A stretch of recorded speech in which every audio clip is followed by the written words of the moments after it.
ਹੁਣ ਜਦੋਂ ਪਾਰਲੀਮੈਂਟ 'ਚ ਪੁੱਛਿਆ ਗਿਆ, ਜਦੋਂ ਉਹਦਾ ਸਵਾਲ ਕੀਤਾ ਗਿਆ ਤੇ ਰਾਜਾ ਰੱਖਿਆ ਮੰਤਰੀ ਨੇ ਉਹਦਾ ਜਵਾਬ ਦਿੱਤਾ ਰਾਜ ਸਭਾ 'ਚ 1,13,100 ਕੁਝ ਵੈਕੈਂਸੀਆਂ ਦਸੰਬਰ 'ਚ ਖਾਲੀ ਪਈਆਂ ਨੇ। ਮੈਂ ਕਹਿੰਦਾ ਕਿ ਜਦੋਂ ਹੁਣ ਇੰਨੀਆਂ ਘਟਦੀਆਂ ਜਾ ਰਹੀਆਂ, ਇੰਨੀ ਫੌਜ ਦੀ ਘਾਟ ਹੈ, ਜ਼ਿੰਮੇਵਾਰੀਆਂ ਵੱਧਦੀਆਂ ਜਾ ਰਹੀਆਂ ਕਿ ਆਨ ਗਰਾਊਂਡ ਤੇ ਹਕੀਕਤ ਕੁਝ ਹੋਰ ਹੀ ਹੈ। ਗਰੀਬੀ ਰੇਖਾ ਤੋਂ ਥੱਲੇ ਵਾਲੀ ਦੀ ਗਿਣਤੀ ਵੱਧਦੀ ਜਾ ਰਹੀ ਹੈ, ਬੇਰੁਜ਼ਗਾਰੀ ਦੀ ਫਿਗਰ ਜ਼ਿਆਦਾ ਨੇ, ਪੜ੍ਹੇ ਲਿਖੇ ਨੌਜਵਾਨ ਬਾਹਰ ਵਿਦੇਸ਼ਾਂ ਨੂੰ ਜਾ ਰਹੇ ਨੇ, ਨਸ਼ਿਆਂ ਵੱਲ ਨੂੰ ਜਾ ਰਹੇ ਨੇ। ਪਰ ਮੇਰੇ ਵੱਡੀ ਚਿੰਤਾ ਇਹ ਹੈ ਕਿ ਨੌਜਵਾਨ ਸਾਰੇ ਨਸ਼ੇ ਨਹੀਂ ਕਰਦੇ। ਜਿਹੜੇ ਫੌਜ ਦੇ ਵਿੱਚ ਬਿਲਕੁਲ ਫਿੱਟ ਹੋ ਗਏ, ਜਿਨ੍ਹਾਂ ਨੂੰ ਮੈਂ ਆਖੀ ਡਿੱਠਾ, ਜਿਹੜੇ ਕਿ ਸਿਲੈਕਟ ਹੋ ਗਏ, ਉਹ ਕਹਿੰਦੇ ਨੇ ਸਾਰੀਆਂ ਸ਼ਰਤਾਂ ਪਾਸ ਕਰ ਲਈਆਂ ਉਹਨਾਂ ਨੂੰ ਕਾਲਾ ਪਲ ਲੈਟਰ ਨਹੀਂ ਇਸ਼ੂ ਕੀਤੇ ਗਏ ਕਿ ਕਰੋਨਾ ਕਹਿਰ ਕਰਕੇ। ਚਲੋ ਮੰਨ ਲਈ ਗੱਲ, ਉਹਨਾਂ ਦਾ ਕਸੂਰ ਕੀ ਹੈ? ਹੁਣ ਉਹਨਾਂ ਦੀ ਉਮਰ ਤੇ ਬੀਤੀ ਜਾ ਰਹੀ ਹੈ, ਹੁਣ ਉਹਨਾਂ ਦੀ ਏਜ ਰਿਲੈਕਸੇਸ਼ਨ ਚਾਹੀਦੀ ਹੈ। ਉਹ ਆਪਣੀ ਬਲ ਬੂਤੇ ਤੇ ਸਾਰੀਆਂ ਸ਼ਰਤਾਂ ਪਾਸ ਕਰਕੇ ਨੌਜਵਾਨ ਉਹ ਫਿੱਟ ਹੋ ਗਏ ਨੇ, ਉਹਨਾਂ ਤੁਸੀਂ ਅਪਾਇੰਟਮੈਂਟ ਲੈਟਰ ਨਾ ਦਿਓ। ਅਸੀਂ ਜੇ ਰਸ਼ੀਆ ਯੂਕਰੇਨ 'ਚ ਜੇ ਜੰਗ ਹੋ ਰਹੀ ਹੈ, ਉਹਦੇ ਵਾਸਤੇ ਵੀ ਸਾਡੀ ਸ਼ਮੂਲੀਅਤ ਹੈ। ਸਾਡੀ ਸ਼ਮੂਲੀਅਤ ਫੌਜ ਭੇਜ ਕੇ ਨਹੀਂ ਹੈ। ਨੇ ਵੀ ਸਾਡੇ ਏਅਰ ਫੋਰਸ ਨੇ ਵੀ ਤੇ ਪਾਇਲਟ ਉੱਥੇ ਸਾਰਾ ਬੱਚਿਆਂ ਨੂੰ ਕੱਢਣਾ ਕਰਦੇ, ਰਾਸ਼ਨ ਪਾਣੀ ਪਹੁੰਚਾ ਰਹੇ ਆ, ਸਭ ਕੁਝ ਕਰ ਰਹੇ ਆ ਹਾਲੇ ਵੀ ਉੱਥੇ, ਤੇ ਯੋਗਦਾਨ ਤੇ ਹੋ ਰਿਹਾ। ਕੌਣ ਕਰਦਾ ਹੈ? ਉਹ ਫੌਜ ਕਰ ਰਹੀ ਹੈ। ਫੌਜ ਏਅਰ ਫੋਰਸ ਹੋਏ, ਫੌਜ ਜਦੋਂ ਮੈਂ ਕਹਿੰਦਾ ਆਰਮੀ ਨੇ ਵੀ ਏਅਰ ਫੋਰਸ।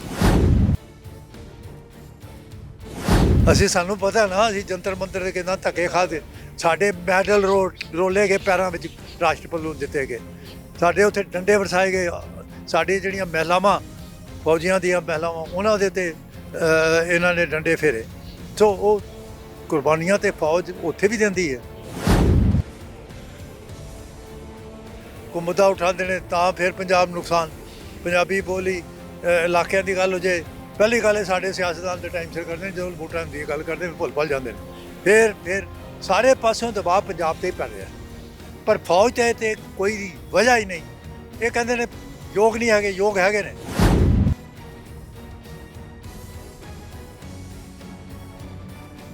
ਟੀਵੀ ਪੰਜਾਬ ਦੇਖ ਰਹੇ ਹੋ ਤੁਸੀਂ। ਇਸ ਵਕਤ ਤੁਹਾਡੇ ਨਾਲ ਤੁਹਾਡਾ ਆਪਣਾ ਦੋਸਤ ਹਰਦੀਪ ਸਿੰਘ ਭੋਗਲ। ਦੋਸਤੋ, ਬੇਰੁਜ਼ਗਾਰੀ ਇੱਕ ਵੱਡਾ ਮਸਲਾ ਰਿਹਾ ਹੈਗਾ, ਚਾਹੇ ਦੇਸ਼ ਦੀ ਗੱਲ ਕਰ ਲਈਏ, ਚਾਹੇ ਪੰਜਾਬ ਖਿੱਤੇ ਦੀ ਗੱਲ ਕਰ ਲਈਏ, ਤਾਂ ਅਕਸਰ ਇਸ ਮੁੱਦੇ ਨੂੰ ਲੈ ਕੇ ਚਰਚਾਵਾਂ ਹੁੰਦੀਆਂ ਰਹਿੰਦੀਆਂ ਨੇ। ਪਰ ਵੱਡੀ ਚਿੰਤਾ ਹੈ ਕਿ ਪਿਛਲੇ ਲੰਮੇ ਸਮੇਂ ਤੋਂ ਫੌਜ ਦੇ ਵਿੱਚ ਭਰਤੀਆਂ ਨੂੰ ਲੈ ਕੇ ਵੱਡੇ ਸਵਾਲ ਉੱਠ ਰਹੇ ਨੇ। ਅੱਜ ਸਾਡੇ ਨਾਲ ਜ਼ਿਆਦਾ ਗੱਲਬਾਤ ਦੇ ਲਈ KS ਕਾਹਲੋਂ ਬ੍ਰਿਗੇਡੀਅਰ ਸਾਹਿਬ ਨੇ, ਜਿਨ੍ਹਾਂ ਦੇ ਨਾਲ ਗੱਲਬਾਤ ਕਰਕੇ ਸਮਝਣਾ ਹੈਗਾ ਕਿ ਕਿਸ ਤਰੀਕੇ ਦੇ ਹਾਲਾਤ ਨੇ, ਕਿੰਨੀਆਂ ਭਰਤੀਆਂ ਰਹਿੰਦੀਆਂ ਨੇ, ਕਿਸ ਤਰੀਕੇ ਨਾਲ ਬੇਰੁਜ਼ਗਾਰੀ ਵਾਲੇ ਪਾਸੇ ਇੱਕ ਵੱਡਾ ਕਦਮ ਚੱਕ ਕੇ ਬੇਰੁਜ਼ਗਾਰੀ ਨੂੰ ਖਤਮ ਕਰਨ ਦੀ ਕੋਸ਼ਿਸ਼ ਜਿਹੜੀ ਆ ਉਹ ਕੀਤੀ ਜਾ ਸਕਦੀ ਹੈ ਸਰਕਾਰਾਂ ਦੇ ਵੱਲੋਂ, ਪਰ ਧਿਆਨ ਨਹੀਂ ਦਿੱਤਾ ਜਾ ਰਿਹਾ। ਚਿੰਤਾ ਦੀ ਗੱਲ ਹੈ। ਕਾਹਲੋਂ ਸਾਹਿਬ, ਸਭ ਤੋਂ ਪਹਿਲਾਂ ਸਵਾਗਤ ਤੁਹਾਡਾ।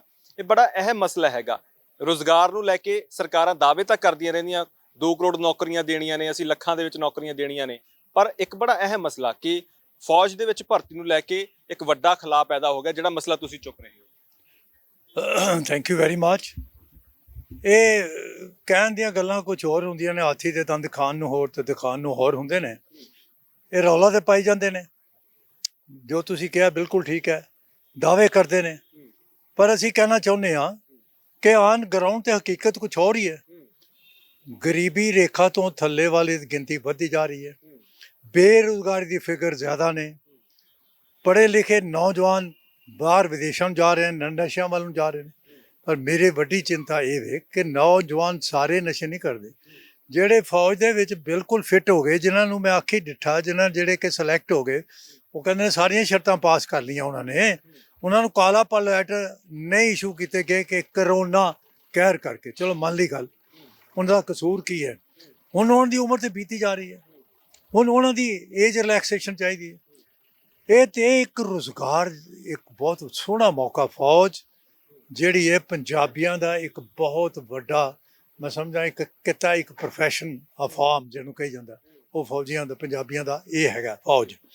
ਤੇ ਉੱਥੇ ਹੀ ਜੇਕਰ ਤੁਸੀਂ ਇੰਨੀਆਂ ਕਟੌਤੀਆਂ ਕਰਨ ਲੱਗ ਪਏ, ਉਹਦੇ ਬਾਰੇ ਜੇ ਕੋਈ ਤੁਸੀਂ ਵਿਚਾਰ ਨਾ ਕਰੋ। ਹੁਣ ਜਦੋਂ ਪਾਰਲੀਮੈਂਟ 'ਚ ਪੁੱਛਿਆ ਗਿਆ, ਜਦੋਂ ਉਹਦਾ ਸਵਾਲ ਕੀਤਾ ਗਿਆ ਤੇ ਰਾਜਾ ਰੱਖਿਆ ਮੰਤਰੀ ਨੇ ਉਹਦਾ ਜਵਾਬ ਦਿੱਤਾ ਰਾਜ ਸਭਾ 'ਚ 1,13,100 ਕੁਝ ਵੈਕੈਂਸੀਆਂ ਦਸੰਬਰ 'ਚ ਖਾਲੀ ਪਈਆਂ ਨੇ। ਹੁਣ ਉਹ ਖਾਲੀ ਪਈਆਂ 9,000 ਕਰ ਦੀ ਅਫਸਰ ਦੀ ਤੁਸੀਂ ਘਾਟ ਬੜੇ ਚਿਰ ਤੋਂ ਸੁਣਦੇ ਆ ਰਹੇ। ਇਹੋ ਫੌਜ 'ਚ ਸੀਗਾ ਮੈਂ, ਜਦੋਂ ਖੁਦ ਪਲਟਨ ਸੀਗਾ, ਘਾਟ ਮੈਂ ਕਹਿੰਦਾ ਕਿ ਜਦੋਂ ਹੁਣ ਇੰਨੀਆਂ ਘਟਦੀਆਂ ਜਾ ਰਹੀਆਂ, ਇੰਨੀ ਫੌਜ ਦੀ ਘਾਟ ਹੈ, ਜ਼ਿੰਮੇਵਾਰੀਆਂ ਵੱਧਦੇ ਜਾ ਰਹੀਆਂ ਨੇ, ਚੈਲੰਜਸ ਵੱਧਦੇ ਜਾ ਰਹੇ ਨੇ, ਜੋ ਹਾਲਾਤ ਇੱਕ ਸਿਰਫ ਆਪਣੇ ਦੇਸ਼ ਵਾਸਤੇ ਨਹੀਂ ਬਲਕਿ ਅੰਤਰਰਾਸ਼ਟਰੀ ਪੱਧਰ ਤੇ ਜੋ ਕੁਝ ਗਤੀਵਿਧੀਆਂ ਪੈਦਾ ਹੋ ਰਹੀਆਂ ਨੇ, ਜੋ ਜ਼ਿੰਮੇਵਾਰੀਆਂ ਜ਼ਿਆਦਾ ਹੋ ਰਹੀਆਂ ਨੇ। ਅਸੀਂ ਜੇ ਰਸ਼ੀਆ ਯੂਕਰੇਨ 'ਚ ਜੇ ਜੰਗ ਹੋ ਰਹੀ ਹੈ ਉਹਦੇ ਵਾਸਤੇ ਵੀ ਸਾਡੀ ਸ਼ਮੂਲੀਅਤ ਹੈ, ਸਾਡੀ ਸ਼ਮੂਲੀਅਤ ਫੌਜ ਭੇਜ ਕੇ ਨਹੀਂ ਹੈ। ਹਾਂ, ਨੇਵੀ, ਸਾਡੇ 에ਅਰ ਫੋਰਸ, ਨੇਵੀ ਦੇ ਪਾਇਲਟ ਉੱਥੇ ਸਾਰਾ ਬੱਚਿਆਂ ਨੂੰ ਕੱਢਣਾ ਕਰਦੇ, ਰਾਸ਼ਨ ਪਾਣੀ ਪਹੁੰਚਾ ਰਹੇ ਆ, ਸਭ ਕੁਝ ਕਰ ਰਹੇ ਆ ਹਾਲੇ ਵੀ ਉੱਥੇ, ਤੇ ਯੋਗਦਾਨ ਤੇ ਹੋ ਰਿਹਾ। ਕੌਣ ਕਰਦਾ ਹੈ? ਉਹ ਫੌਜ ਕਰ ਰਹੀ ਹੈ। ਫੌਜ 에ਅਰ ਫੋਰਸ ਹੋਏ, ਫੌਜ ਜਦੋਂ ਮੈਂ ਕਹਿੰਦਾ ਆਰਮੀ ਨੇ ਵੀ 에ਅਰ ਫੋਰਸ, ਇਸ ਵਾਸਤੇ ਫੌਜ ਦੀ ਜ਼ਰੂਰਤ ਹਰ ਪੱਖੋਂ ਹੈਗੀ। ਪਰ ਜਿੱਥੇ ਰੁਜ਼ਗਾਰ ਦੀ ਗੱਲ ਹੁੰਦੀ, ਜਿੱਥੇ ਇੱਕ ਪ੍ਰੋਫੈਸ਼ਨ, ਇੱਕ ਕਿੱਤਾ, ਜਿੱਥੇ ਕਿ ਉਹ ਆਪਣੀ ਬਲ ਬੂਤੇ ਤੇ ਸਾਰੀਆਂ ਸ਼ਰਤਾਂ ਪਾਸ ਕਰਕੇ ਨੌਜਵਾਨ ਉਹ ਫਿੱਟ ਹੋ ਗਏ ਨੇ, ਉਹਨਾਂ ਤੁਸੀਂ ਅਪਾਇੰਟਮੈਂਟ ਲੈਟਰਾਂ ਦਿਓ। ਔਰ ਫਿਰ ਦੂਜੀ ਗੱਲ ਇਹ ਵੀ ਦੱਸਦਿਆਂ, ਦੂਜੇ ਪਾਸੇ ਗਿਣਤੀ ਜਿਹੜੀ ਹੈ ਨਾ, ਆਪਣਾ ਜਿਹੜੇ ਰਿਜ਼ਰਵ, ਜਿਹੜੇ ਪੈਨਸ਼ਨ ਵਧੀ ਜਾ ਰਹੀ ਹੈ, 60,000 ਦੇ ਕਰੀਬ ਜਿੱਤੇ ਨਾ ਹਥਿਆਰਬੰਦ ਸੈਨਾਵਾਂ ਦੇ ਪੈਨਸ਼ਨ ਆ ਰਹੇ ਨੇ ਹਰ ਸਾਲ, ਤੇ ਫੌਜ ਤੇ ਘਟਦੀ ਜਾਣੀ ਹੈ, ਤੇ ਉਹ ਤੇ ਪੂਰੀ ਕਿਉਂ ਨਹੀਂ ਕਰਦੇ? ਬੜੀ ਚਿੰਤਾ ਦੀ ਗੱਲ ਹੈ ਕਿ ਇੱਕ ਪਾਸੇ ਅਸੀਂ ਰੋਜ਼ਗਾਰ ਦੇਣ ਦੀਆਂ ਗੱਲਾਂ ਕਰਦੇ ਹਾਂ, ਜਿਵੇਂ ਤੁਸੀਂ ਜ਼ਿਕਰ ਕੀਤਾ ਕਿ ਪੰਜਾਬ ਇੱਕ ਵਾਹਦ ਇਦਾਂ ਦਾ ਸੂਬਾ ਸੀ ਜਿਸ ਦੇ ਵਿੱਚੋਂ ਵੱਧ ਗਿਣਤੀ ਦੀ ਜਿਹੜੀ ਹੈ ਉਹ ਫੌਜ ਦੇ ਵਿੱਚ ਜਾਂਦੀ ਸੀ। ਪਰ ਇਹ ਵੀ ਚਿੰਤਾਵਾਂ ਪੈਦਾ ਹੋਈਆਂ ਕਿ ਪਿੱਛੇ ਜੇ ਇਹ ਵੀ ਗੱਲਾਂ ਕਹਿ ਦਿੱਤੀਆਂ ਗਈਆਂ ਕਿ ਸਿੱਖ ਰੈਜੀਮੈਂਟ ਦੇ ਲਈ ਫੌਜੀ ਨਹੀਂ ਮਿਲ ਰਹੇ ਸਾਨੂੰ ਪੰਜਾਬ ਦੇ ਵਿੱਚੋਂ, ਸਾਨੂੰ ਬਾਹਰੋਂ ਅਲਾਟ ਕਰਨ ਦੀ ਪਰਮਿਸ਼ਨ ਦਿੱਤੀ ਜਾਵੇ, ਉਹ ਵੀ ਮਾਮਲਾ ਤੁਹਾਡੇ ਧਿਆਨ 'ਚ ਹੈਗਾ? ਹਾਂ, ਬਿਲਕੁਲ ਧਿਆਨ 'ਚ ਹੈਗਾ। ਉਹ ਵੀ ਗੱਲ ਗਲਤ ਹੈ। ਇਹ ਨਹੀਂ ਗੱਲ ਹੈਗੀ ਕਿ ਮਿਲਦੇ ਨਹੀਂ ਹੈਗੇ, ਇਹ ਗੱਲ ਕਿ ਸਾਡਾ ਉਸ ਪਾਸੇ ਧਿਆਨ ਨਹੀਂ ਗਿਆ। ਸਿੱਖ ਰੈਜੀਮੈਂਟ ਦੀ ਭਰਤੀ ਸਿੱਖ ਸੈਂਟਰ 'ਚ ਵੀ ਹੁੰਦੀ ਹੈ, ਇਹ 'ਚ ਕੋਈ ਸ਼ੱਕ ਨਹੀਂ। ਹਰ ਇੱਕ ਸੈਂਟਰ 'ਚ ਉੱਥੇ ਹੁੰਦੀ ਆਪੋ ਆਪਣੇ 'ਚ। ਜੇ ਕੋਟਾ ਟਾਈਮ ਸਿਰ ਦਿੱਤਾ ਜਾਏਗਾ ਤੇ ਉੱਥੇ ਸਿਲੈਕਸ਼ਨ ਹੋਏਗੀ, ਸਭ ਕੁਝ ਹੋਏਗਾ। ਤੇ ਜੇ ਕੋਟਾ ਹੀ ਫਿਰ ਲੈਪਸ ਹੁੰਦਾ ਜਾਏਗਾ, ਠੀਕ ਹੈ ਨਾ, ਅਗਲੇ ਸਾਲ ਲੈਪਸ ਹੋ ਗਿਆ, ਪਹਿਲੀ ਗੱਲ। ਦੂਜੀ ਗੱਲ, ਅਸੀਂ ਸਿਖਲਾਈ ਨੌਜਵਾਨ ਵੀ ਸਾਡੇ ਜਿਹੜੇ ਨੇ ਇਸ ਪਾਸੇ ਜਾਂਦੇ, ਤੇ ਹਜ਼ਾਰਾਂ ਲੱਖਾਂ ਦੀ ਗਿਣਤੀ ਹੋ ਜਾਂਦੀ ਹੈ ਭਰਤੀ ਜੋ ਰੈਲੀਆਂ ਹੁੰਦੀਆਂ ਨੇ, ਪਰ ਕਈ ਟਾਸਕ ਪਾਸ ਨਹੀਂ ਕਰਦੇ, ਫਿਜ਼ੀਕਲੀ ਅਨਫਿਟ ਨੇ। ਉਹ ਵੀ ਗੱਲ ਹੈਗੀ ਹੈ ਕਿ ਉਹ ਡਿੱਗ ਜਾਂਦੇ ਨੇ, ਦੌੜਾਂ ਲਾਉਂਦੀਆਂ ਸਭ ਕੁਝ, ਤੇ ਉਹ ਜਦੋਂ ਫਿਜ਼ੀਕਲੀ ਫਿਟ ਵੀ ਨਹੀਂ ਹੈਗੇ। ਪਰ ਮੇਰੀ ਜਿਹੜਾ ਸਵਾਲ ਹੈ ਕਿ ਜਿਹੜੇ ਫਿਟ ਨੇ ਉਹਨਾਂ ਵਾਸਤੇ ਤੁਸੀਂ ਤੇ ਵੈਕੈਂਸੀਆਂ ਜਿਹੜੀਆਂ ਤੁਹਾਨੂੰ ਰਿਲੀਜ਼ ਕਰਨੀ ਚਾਹੁੰਦੀਆਂ, ਦੂਜਿਆਂ ਨੂੰ ਭੇਜਣ ਦਾ ਮਤਲਬ ਤੇ ਗੱਲ ਗਲਤ ਹੈ। ਉਹ ਤੇ ਇਹ ਕੋਈ ਸਾਜ਼ਿਸ਼ ਹੈ। ਕਿਉਂਕਿ ਜੇ ਪੰਜਾਬ ਨਹੀਂ ਕਰੇਗਾ ਪੂਰੀ ਭਰਤੀ ਦੀ ਡਿਮਾਂਡ, ਤੇ ਹੋਰ ਕੌਣ ਕਰੇਗਾ? ਇਹ ਸਰ ਬੜੀ ਅਹਿਮ ਗੱਲ ਤੁਸੀਂ ਕਹੀ ਕਿ ਇਹ ਸਾਜ਼ਿਸ਼ ਹੈ। ਇਹ ਸਾਜ਼ਿਸ਼ ਪਿੱਛੇ ਹੈ ਕੌਣ, ਨਜ਼ਰ ਕੌਣ ਆ ਰਿਹਾ? ਕਿਉਂਕਿ ਤੁਸੀਂ, ਤੁਹਾਡੇ ਨਾਲ ਜਦੋਂ ਅਸੀਂ ਗੱਲ ਕਰਦੇ, ਤੁਸੀਂ ਬੜੇ ਬੇਬਾਕੀ ਦੇ ਨਾਲ ਗੱਲ ਕਰਦੇ ਹੋ, ਸਾਰੀ ਗੱਲ ਤੁਸੀਂ ਖੋਲ ਕੇ ਰੱਖਦੇ ਹੋ। ਇਹ ਗੱਲ ਇਹ ਵੇ ਕਿ ਜੇ ਸਾਡੀ 9 ਸਿੱਖ ਪਲਟਨ, ਤੁਸੀਂ ਸਿੱਖ ਪਲਟਨ ਗੱਲ ਕੀਤੀ, ਜੇ 84 ਦੇ ਦੰਗਿਆਂ 'ਚ ਡਿਸਬੈਂਡ ਕਰ ਦਿੱਤੀ ਗਈ, ਤੇ ਉਸ ਤੋਂ ਬਾਅਦ ਖੜੀ ਕਿਉਂ ਨਹੀਂ ਕੀਤੀ ਗਈ? ਉਹਦੇ ਟਰੁੱਪਸ ਕਿੱਥੇ ਗਏ? ਠੀਕ ਹੈ, ਕਈਆਂ ਦੇ ਕੋਰਟ ਮਾਰਸ਼ਲ ਹੋ ਗਏ, ਇੱਧਰ ਉੱਧਰ ਕਰਤੇ, ਪਰ ਇੱਕ ਪਲਟਨ ਦਾ ਨਾਂ ਤੁਸੀਂ ਬਦਨਾਮ ਕੀਤਾ। ਜੇ ਕੁਛ ਆਦਮੀਆਂ ਨੇ ਗਲਤੀ ਕੀਤੀ ਹੈ ਤਾਂ ਸਜ਼ਾ ਸਾਰੀ ਕੌਮ, ਸਜ਼ਾ ਸਾਰੀ ਫੌਜ ਕਿਉਂ ਭੁਗਤੇ ਉਹਦੇ ਵਾਸਤੇ? ਤੇ ਸਜ਼ਾ ਸਾਰੀ ਕੌਮ ਨੂੰ ਨਾ ਮਿਲਣੀ ਚਾਹੀਦੀ। ਇਹ ਗੱਲ ਗਲਤ ਹੈ। ਤੇ ਇਸ ਵਾਸਤੇ ਸਾਜ਼ਿਸ਼ ਇਹ ਹੋਈ ਹੈ ਕਿ ਫੌਜੀਆਂ ਦਾ ਹਰ ਪੱਖੋਂ, ਜੇ ਕੋਈ BSF ਦਾ ਦਾਰਾ ਬਣਾਉਣਾ ਤਾਂ ਪੰਜਾਬ ਦੇ ਕੇ ਘੇਰਾ ਪਾ ਦਿਓ, 15 ਤੋਂ 50 ਕਿਲੋਮੀਟਰ ਕਰ ਦਿਓ, ਤੇ ਜੇ ਕਿਤੇ ਇਹਨੂੰ ਪੰਜਾਬ ਨੂੰ ਹੋਰ ਕਿਸੇ ਪਾਸੇ ਲਿਜਾਣਾ, ਨਾਲ ਜੋੜਨਾ, ਫਿਰ ਉਹ ਲੰਬੀ ਚੌੜੀ। ਜੇ ਪੰਜਾਬੀਆਂ ਦੇ ਪਾਣੀ ਦਾ ਮੁੱਦਾ ਹੋ ਜਾਏ ਤਾਂ ਫਿਰ ਪੰਜਾਬੀ, ਜੇ ਚੰਡੀਗੜ੍ਹ ਵਾਸਤੇ ਹੋ ਜਾਏ ਕੋਈ ਮੁੱਦਾ ਉਠਾਉਂਦੇ ਨੇ ਤਾਂ ਫਿਰ ਪੰਜਾਬ ਨੂੰ ਨੁਕਸਾਨ। ਪੰਜਾਬੀ ਬੋਲੀ ਇਲਾਕਿਆਂ ਦੀ ਗੱਲ ਹੋ ਜਾਏ, ਪਹਿਲੀ ਗੱਲ ਇਹ ਸਾਡੇ ਸਿਆਸਤਦਾਨ ਦੇ ਟਾਈਮ ਸਿਰ ਕਰਦੇ ਨੇ, ਜਦੋਂ ਵੋਟਾਂ ਹੁੰਦੀ ਹੈ ਗੱਲ ਕਰਦੇ ਫਿਰ ਭੁੱਲ ਜਾਂਦੇ ਨੇ।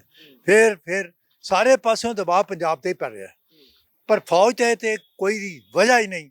ਇਹ ਕਹਿੰਦੇ ਨੇ ਯੋਗ ਨਹੀਂ ਹੈਗੇ, ਯੋਗ ਹੈਗੇ ਨੇ। ਇਹ ਤੇ ਫਿਰ ਹੁਣ ਜਦੋਂ ਬਾਹਰ ਦੇ ਵਿੱਚ ਲਿਆਂਦੇ ਜਾਂਦੇ ਆ, ਉਹ ਸਾਡੇ ਸਿਆਸਤਦਾਨ ਨੂੰ ਪਤਾ ਨਹੀਂ ਹੈਗਾ। ਜਦੋਂ ਪੰਜਾਬ ਪੁਲਿਸ ਦੀ ਭਰਤੀ 5-7 ਸਾਲ ਪਹਿਲੋਂ, ਪਿਛਲੇ ਬਾਦਲ ਸਾਹਿਬ ਦੇ, ਮੈਂ ਨਾਂ ਲੈ ਕੇ ਦੱਸ ਰਿਹਾ ਕਿਉਂਕਿ ਉਹਦੇ ਬਾਰੇ ਮੈਂ ਧਿਆਨ ਕੀਤਾ, ਮੈਂ ਲਿਖਿਆ ਵੀ ਸੀਗਾ ਕਿ ਉਸ ਸਮੇਂ ਤੁਸੀਂ ਯੂਪੀ ਤੋਂ, ਹਰਿਆਣਾ ਤੋਂ, ਉੱਥੋਂ ਲਿਆ ਕੇ ਨਾਲ ਭਰਤੀ ਜੀ ਕੋਠਾ ਬਹਿ ਜਵਾਬ ਮੰਗਿਆ ਸੀ। ਮੈਂ ਕਹਿੰਦਾ ਕੋਈ MLA, ਕੋਈ ਮੰਤਰੀ ਜੀ ਤੇ ਜਵਾਬ, ਮੈਂ ਤੇ ਇੱਕ ਤੁਹਾਡੇ ਤੌਰ ਤੇ, ਤੁਹਾਡੇ ਜ਼ਰੀਏ ਇਹ ਪੁੱਛਿਆ ਸੀ, ਜੋ ਮੌਕਾ ਮਿਲਦਾ ਪੁੱਛ ਸਭ ਨੇ ਵੀ ਲਈਦਾ, ਪਰ ਹੁਣ ਤੇ ਉਹ ਮੌਕਾ ਮਿਲ ਨਹੀਂ ਰਿਹਾ ਕਿ ਭਾਈ ਉੱਥੇ ਕੀ ਲੋੜ ਪਏਗੀ। ਘੱਟ ਨੇ ਪੁਲਿਸ 'ਚ ਜਾਣ ਵਾਸਤੇ, ਆਪਣੇ ਬੰਦੇ ਹੈਗੇ ਨੇ। ਤੋ ਇਹ ਮੈਂ ਸਮਝਦਾ ਕਿ ਇਹ ਵੀ ਮਿਲੀ ਭੁਗਤ ਹੈ। ਚਲੋ ਬਈ ਸਾਡਾ ਕੰਮ ਚਲੀ ਜਾਏ, ਰਾਜ ਭਾਗ ਕਾਇਮ ਰਹੇ, ਆਪੋ 'ਚ ਗੱਠਜੋੜ ਬਣਿਆ ਰਹੇ, ਟੁੱਟਦਾ ਵੀ ਹੈ, ਸਭ ਕੁਝ ਹੁੰਦਾ, ਪਰ ਚਿੰਤਾ ਨਹੀਂ ਹੈਗੀ ਮੈਨੂੰ ਸਭ ਤੋਂ ਵੱਡੀ। ਕਾਲੂ ਸਾਹਿਬ, ਤੁਸੀਂ ਚੰਡੀਗੜ੍ਹ ਦੇ ਵਿੱਚ ਰਹਿੰਦੇ ਹੋ, ਤੁਹਾਨੂੰ ਲੰਮਾ ਸਮਾਂ ਹੋ ਗਿਆ, ਤੁਸੀਂ ਸਾਰਾ ਇੱਥੇ ਦਾ ਮਾਹੌਲ ਦੇਖਿਆ ਹੈਗਾ, ਬਹੁਤ ਸਾਰੀਆਂ ਤਬਦੀਲੀਆਂ ਵੀ ਦੇਖੀਆਂ ਹੈਗੀਆਂ। ਜਿਹੜੀ ਤੁਸੀਂ ਗੱਲਾਂ ਦੇ ਵਿੱਚ ਗੱਲ ਕਹਿ ਕੇ, ਮੈਨੂੰ ਲੱਗਦਾ ਉਹਦਾ ਵੀ ਇੱਥੇ ਜ਼ਿਕਰ ਕਰਨਾ ਬਣਦਾ ਹੈਗਾ ਕਿ ਚੰਡੀਗੜ੍ਹ ਨੂੰ ਖੋਹਣ ਦੀ ਕੋਸ਼ਿਸ਼ ਸਿੱਧੇ ਤੌਰ ਤੇ ਕੇਂਦਰ ਨੇ ਕੀਤੀ ਹੈ। ਸਾਫ਼ ਤੌਰ ਤੇ ਜਿਹੜਾ ਇੱਥੋਂ ਪੰਜਾਬ ਦਾ ਜਿਹੜਾ ਇੱਕ ਕੋਟਾ ਸੀਗਾ ਉਹਨੂੰ ਖਤਮ ਕਰਕੇ ਸਿੱਧੇ ਤੌਰ ਤੇ ਆਪਣੇ ਵੱਲੋਂ ਉਹਨਾਂ ਨੇ ਕਿਹਾ ਕਿ ਸੈਂਟਰ ਸਰਵਿਸ ਕਮਿਸ਼ਨ ਲੱਗੇਗਾ, ਇੱਥੇ ਸੈਂਟਰ ਸਰਵਿਸ ਰੂਲ ਲੱਗੇਗਾ, ਪੰਜਾਬ ਸਰਵਿਸ ਰੂਲ ਨਹੀਂ ਲੱਗੇਗਾ। ਨਾਲ ਦੀ ਨਾਲ ਦੂਜੇ ਪਾਸੇ ਨੂੰ ਤੁਰਦੇ ਆ ਤਾਂ BBMB ਦੇ ਵਿੱਚੋਂ ਵੀ ਪੰਜਾਬ ਤੇ ਹਰਿਆਣਾ ਦੀ ਜਿਹੜੀ ਨੁਮਾਇੰਦਗੀ ਸੀ ਉਹਨੂੰ ਨਿਰਧਾਰਿਤ ਕਰ ਦਿੱਤਾ ਇਹਨਾਂ ਨੇ ਲੱਗਦਾ ਕਿ ਚਿੰਤਾ ਦੀ ਗੱਲ ਹੈ ਇਹ, ਕੇਂਦਰ ਸਰਕਾਰ ਧੱਕਾ ਕਰ ਰਹੀ ਹੈ। ਬਿਲਕੁਲ ਚਿੰਤਾ ਦੀ ਗੱਲ ਹੈ।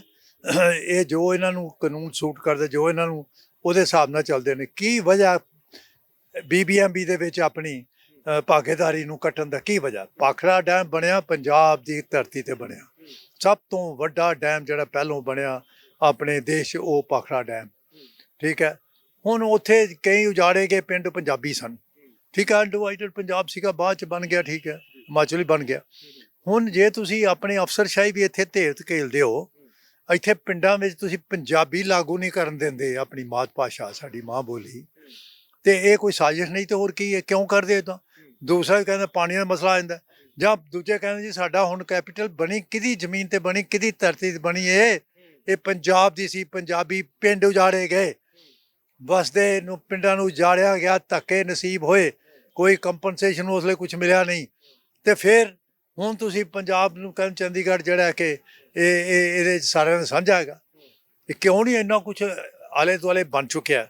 ਇੰਨਾ ਕੁਛ ਦੇਖੋ, ਹਰਿਆਣਾ ਦਾ ਬਣ ਗਿਆ, ਬਲਕਿ ਉਹਨੂੰ ਕਹਿਣਾ ਜੀ ਅਸੀਂ ਆਪਣੀ ਸ਼ਾਨ ਦੇ ਨਾਲ ਆਪਣੀ ਵੱਖਰੀ ਇੱਥੇ ਹਾਈ ਕੋਰਟ ਵੀ ਬਣਾਉਂਦੇ ਹਾਂ ਤੇ ਵੱਖਰੀ ਆਪਣਾ ਰਾਜਧਾਨੀ ਬਣਾਉਂਦੇ, ਕਿਉਂ ਨਹੀਂ ਕਰਦੇ?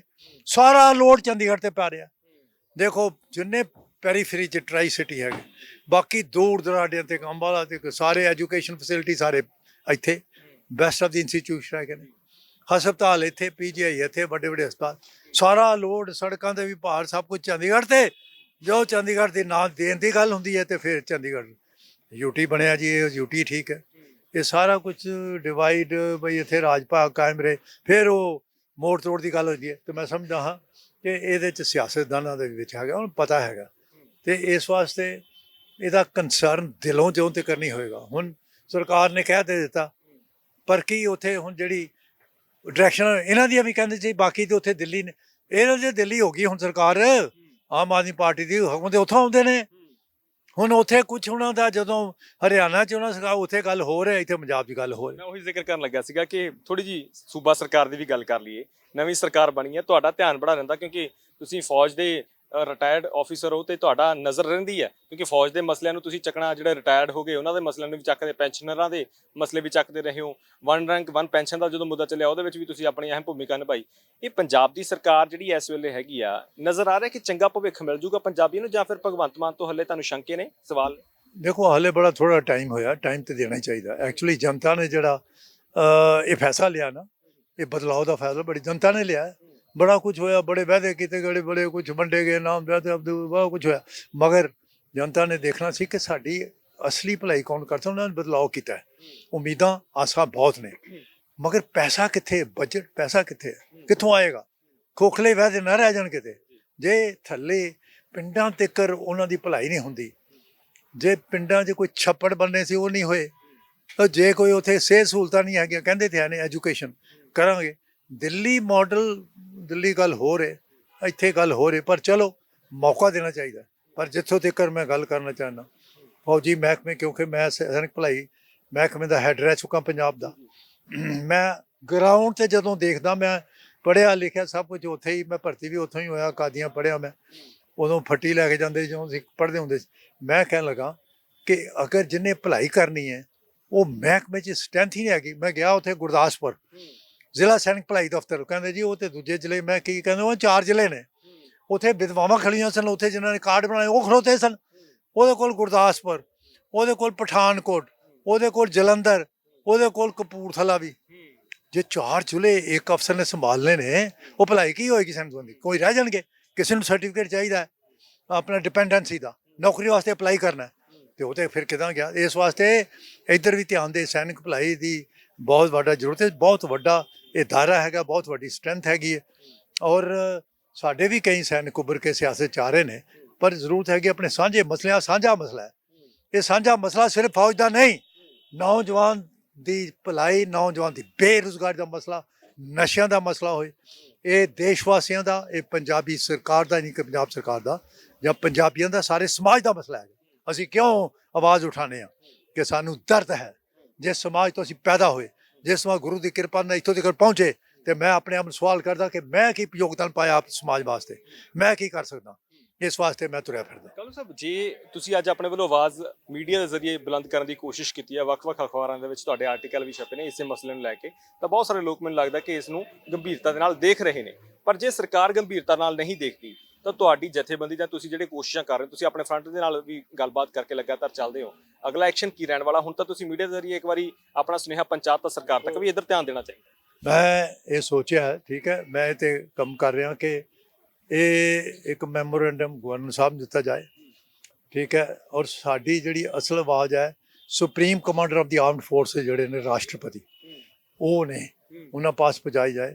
ਪਰ ਅਸਲੀ ਵਾਗਡੋਰ ਤੇ ਉਹ ਮੋਦੀ ਦੇ ਹੱਥ 'ਚ ਹੈ, ਹੋਏਗਾ ਉਹੀ ਜੋ ਮੋਦੀ ਚਾਹੇਗਾ। ਉਹ ਉੱਥੇ ਜਾ ਕੇ ਤੇ ਐਲਾਨ ਕਰਦੇ ਨੇ ਬੜੇ, ਇੱਕ ਰਹਿ ਕੇ ਇੱਕ ਪੈਨਸ਼ਨ ਦੇਤੀ, ਅਸੀਂ ਕਹਿੰਦੇ ਠੀਕ ਹੈ ਤੁਸੀਂ ਦਿੱਤੀ, ਤੇ ਹੁਣ ਸੁਪਰੀਮ ਕੋਰਟ ਦੀ ਗੱਲ ਤੇ ਮੰਨ ਲਓ। ਉਹਨੇ ਨਾਮਲੀ ਜਿਹੜੀਆਂ ਅਸੀਂ ਪਾਈਆਂ ਸਨ, ਉਹਨੇ ਜਿਹੜੇ ਕੋਈ ਫੈਸਲੇ ਲਏ ਨੇ ਉਹਨੂੰ ਲਾਗੂ ਕਰ ਦਿਓ ਬਸ।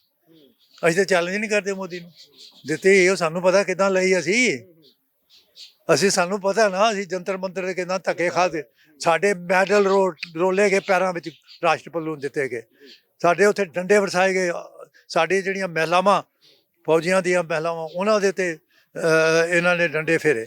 ਸੋ ਉਹ ਕੁਰਬਾਨੀਆਂ ਤੇ ਫੌਜ ਉੱਥੇ ਵੀ ਦਿੰਦੀ ਹੈ, ਠੀਕ ਹੈ, ਉਹਨਾਂ ਦੇ ਪਰਿਵਾਰ ਕਿਸਾਨਾਂ ਦੇ ਜਿਹੜੇ ਕਿ ਉਹਦੇ ਵਿੱਚ ਪੈਦਾ ਹੋਏ ਫੌਜੀ, ਉਹਨਾਂ ਨੇ ਵੀ ਇੱਥੇ ਦਿੱਤੀਆਂ ਕੁਰਬਾਨੀਆਂ। ਅਸਲ ਨੁਕਸਾਨ ਤੇ ਪੰਜਾਬੀਆਂ ਦਾ ਹਰ ਪੱਖੋਂ ਹੋ ਰਿਹਾ, ਤੇ ਇਹ ਫੌਜ ਦੀ ਪੱਖ ਗੱਲ ਕਰਦਿਆਂ ਪੰਜਾਬ ਸਰਕਾਰ ਨੂੰ ਚਾਹੀਦਾ ਸੁਰਦੌਨ ਆਪਣੇ, ਮੈਂ ਤੇ ਕਹਿੰਦਾ ਇਹ ਮੁੱਦਾ ਜਿਹੜਾ ਹੈ ਇਹ ਸੈਂਟਰਲ ਲੈਵਲ ਦਾ ਹੈਗਾ। ਕੁਝ ਸੈਨਿਕ ਭਲਾਈ ਦੀ ਜਿਹੜੀ ਇਹ ਮੁੜ ਵਸੇਬਾ ਇਹ ਪੰਜਾਬ ਸਰਕਾਰ ਦੀ ਜ਼ਿੰਮੇਵਾਰੀ ਹੈ, ਉਹ ਕਰੇ, ਇਹ ਜਿਹੜੇ ਬਹੁਤ ਸਾਰੀਆਂ ਸਕੀਮਾਂ ਲਾਗੂ ਕਰੇ ਇਹਨਾਂ ਦੇ ਵਾਸਤੇ। ਪਰ ਪੈਨਸ਼ਨ ਤੇ ਜਿਹੜੀ ਭਰਤੀ ਦਾ ਇਹ ਸਾਰਾ ਕੇਂਦਰ ਸਰਕਾਰ, ਇਹ ਜਦੋਂ ਤੇ ਜਾ ਕੇ ਮੋਦੀ ਦੇ ਕੰਨ 'ਚ ਆਵਾਜ਼ ਨਹੀਂ ਪਾਉਂਦੇ MP ਕਿਸੇ ਵੀ ਪਾਰਟੀ ਦਾ ਹੋਵੇ। ਇੱਕ ਤਾਂ ਹੁੰਦਾ ਨਾ ਅਸੀਂ ਆਵਾਜ਼ ਬੁਲੰਦ ਕਰਤੀ, ਮੀਡੀਆ ਤੁਸੀਂ ਕਰਤੀ, ਇੱਕ ਉੱਥੇ ਪਾਰਲੀਮੈਂਟ 'ਚ ਵੀ ਹੋ ਗਈ, ਪਾਰਲੀਮੈਂਟ 'ਚ ਮੈਂ ਕਹਿੰਦਾ ਆਵਾਜ਼ ਉੱਥੇ ਜਾ ਕੇ ਇੱਕ ਮੀਟਿੰਗ ਕਰਨ, ਆਪਣੇ ਮੁੱਦਿਆਂ ਵਾਸਤੇ ਕਰਦੇ ਨੇ। ਅੱਛਾ, ਹੁਣ ਵੀ ਮੁੱਖ ਮੰਤਰੀ ਚਲੋ ਕਟਸੀ ਕਾਲ ਦਿੱਤੀ, ਇਹ ਸਾਰੇ ਇਕੱਠੇ ਹੋ ਕੇ, ਨੌਜਵਾਨ ਸਾਰਿਆਂ ਦੇ ਨੇ, ਇਹ ਦੇਸ਼ ਦਾ ਭਵਿੱਖ ਹੈ, ਇਹਨਾਂ ਨੇ ਵਾਗਡੋਰ ਸੰਭਾਲਣੀ ਹੈ। ਜੇ ਇਹਨਾਂ ਨੂੰ ਅਸੀਂ ਸੰਭਾਲਿਆ ਨਾ, ਪੰਜਾਬ ਤੇ ਖਾਲੀ ਹੋਏ ਨਾ, ਬਾਹਰ ਤੁਰੇ ਫਿਰਦੇ ਨੇ ਨੌਜਵਾਨ। ਇਸ ਵਾਸਤੇ ਲੋੜ ਹੈਗੀ ਇਹਨਾਂ ਨੂੰ, ਜਿੰਨੇ ਵੀ ਆ ਚੁਣੇ ਗਏ ਨੇਤਾ ਨੇ, ਡਿੰਗਾ ਮਾਰਨ ਵਾਲੇ ਜਿਹੜੇ ਕਿ ਭਾਵੇਂ ਹੁਣ ਉੱਥੇ ਜਾ ਕੇ ਬੈਠ ਕੇ ਦਿੱਲੀ, ਉੱਥੇ ਜਾ ਕੇ ਮੋਦੀ ਕੋਲ ਅਪਾਇੰਟਮੈਂਟ ਲੈ ਕੇ ਇਹਨਾਂ ਦੀ ਆਵਾਜ਼ ਗੱਲ ਅਸਲ 'ਚ ਉੱਥੇ ਜਾ ਕੇ ਬਣਨੀ। ਬਹੁਤ ਸ਼ੁਕਰੀਆ, ਥੈਂਕ ਯੂ ਵੈਰੀ ਮਚ। ਤੇ ਸਨ ਬ੍ਰਿਗੇਡੀਅਰ ਕੁਲਦੀਪ ਸਿੰਘ ਕਾਲੂ, ਜਿਨ੍ਹਾਂ ਨਾਲ ਗੱਲਬਾਤ ਕਰਕੇ ਸਮਝਣ ਦੀ ਕੋਸ਼ਿਸ਼ ਕੀਤੀ ਹੈ ਕਿ ਇਹ ਬੇਰੁਜ਼ਗਾਰੀ ਦਾ ਮਸਲਾ ਆਖਰਕਾਰ ਕਿੰਨਾ ਗੰਭੀਰ ਹੈਗਾ, ਕਿ ਇਸ ਤਰੀਕੇ ਨਾਲ ਨੌਜਵਾਨਾਂ ਦੀ ਆਵਾਜ਼ ਜਿਹੜੀ ਹੈ ਉਹ ਨਹੀਂ ਚੱਕੀ ਜਾ ਰਹੀ। ਵੱਖ-ਵੱਖ ਨੁਮਾਇੰਦਿਆਂ ਨੂੰ ਇਹ ਆਵਾਜ਼ ਚੁੱਕਣੀ ਚਾਹੀਦੀ ਹੈ। ਵੱਡੇ ਪੱਧਰ ਤੇ 1,13,000 ਤੋਂ ਵੱਧ ਭਰਤੀਆਂ ਜਿਹੜੀਆਂ ਨੇ ਫੌਜ ਦੀਆਂ ਲੰਬਿਤ ਪਈਆਂ ਨੇ, ਆਪਾਂ ਕਹਿ ਸਕਦੇ ਹਾਂ ਲਟਕੀਆਂ ਪਈਆਂ ਨੇ, ਤੇ ਉਹਨਾਂ ਦੀ ਕੋਈ ਗੱਲ ਨਹੀਂ ਹੋ ਰਹੀ। ਫਿਲਹਾਲ ਦੇਖਣਾ ਹੋਵੇਗਾ ਕਿ ਇਸ ਮਸਲੇ ਨੂੰ ਲੈ ਕੇ ਪੰਜਾਬ ਦੇ ਨੁਮਾਇੰਦੇ ਕਦੋਂ ਜਾ ਕੇ ਕੇਂਦਰ ਦੇ ਵਿੱਚ ਆਪਣੀ ਆਵਾਜ਼ ਬੁਲੰਦ ਕਰਦੇ ਨੇ ਅਤੇ ਕਦੋਂ ਜਾ ਕੇ ਇਸ ਮਸਲੇ ਦਾ ਕੋਈ ਹੱਲ ਲੱਭ ਕੇ ਲਿਆਉਂਦੇ ਨੇ, ਤਾਂ ਜੋ ਪੰਜਾਬ ਦੇ ਅਤੇ ਦੇਸ਼ ਦੇ ਵਿੱਚ ਵੱਖ-ਵੱਖ ਥਾਵਾਂ ਤੇ ਵਸਦੇ ਨੌਜਵਾਨਾਂ ਨੂੰ ਰੋਜ਼ਗਾਰ ਜਿਹੜਾ ਆ ਮਿਲ ਸਕੇ। ਤੁਸੀਂ ਇਸ ਬਾਰੇ ਕੀ ਸੋਚਦੇ ਹੋ? ਆਪਣੇ ਕੀਮਤੀ ਸੁਝਾਅ ਜ਼ਰੂਰ ਸਾਂਝੇ ਕਰੋ। ਫਿਲਹਾਲ ਤੁਹਾਡੇ ਤੋਂ ਅੱਗੇ ਲੈਣੇ ਸਹਿਯੋਗੀ ਸੁਨੀਲ ਦੇ ਨਾਲ ਹਰਦੀਪ ਸਿੰਘ ਭੋਗਲ, TV ਪੰਜਾਬ, ਚੰਡੀਗੜ੍ਹ। ਸਤਿ ਸ਼੍ਰੀ ਅਕਾਲ ਜੀ, ਮੈਂ ਨਿਰਮਲ ਮਾਨ, ਪੂਰਾ ਟੈਕਸ ਸੈਟਲਮੈਂਟ ਤੋਂ। ਇਹ ਤੁਸੀਂ ਵੀਡੀਓ ਦੇਖ ਰਹੇ ਸੀ TV ਪੰਜਾਬ ਦੇ ਉੱਤੇ। ਇਹੋ ਜਿਹੇ ਹੋਰ ਜਾਣਕਾਰੀ ਭਰਪੂਰ ਵੀਡੀਓ ਦੇਖਣ ਵਾਸਤੇ TV ਪੰਜਾਬ ਦੇ ਚੈਨਲ ਨੂੰ ਸਬਸਕ੍ਰਾਈਬ ਕਰੋ ਤੇ ਨਾਲ ਹੇਠ ਦਿੱਤੇ ਹੋਏ ਬੈਲ ਆਈਕਨ ਦੇ ਬਟਨ ਦਬਾਓ। ਸਤਿ ਸ਼੍ਰੀ ਅਕਾਲ।